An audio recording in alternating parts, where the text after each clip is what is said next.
నమస్తే, welcome to my channel journalist Geetha. Amaravati సమగ్ర సమాచారం అందరికంటే ముందు మీ ముందుకు.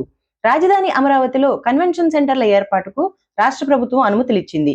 ఈ మేరకు జీవో నంబర్ 1116ను విడుదల చేసింది. ఈ కన్వెన్షన్ సెంటర్లను మందడంలో 2, తుళ్లూరు 1, లింగాయపాలెం 1 చొప్పున నిర్మించనున్నారు. వీటికి 10 ఎకరాల భూమిని కేటాయించారు. ఈ భూములకు సంబంధించినంత వరకు మందడం గ్రామంలో భూమికి సంబంధించిన 2 రైతులు ప్రపంచ బ్యాంకుకు ఫిర్యాదు చేశారు.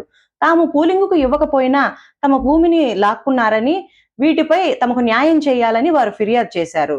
దీనిపై సర్వేకు వచ్చిన రెవెన్యూ అధికారులు తమ సరిహద్దులు తేల్చలేకపోతున్నామని వెనుదిరిగారు.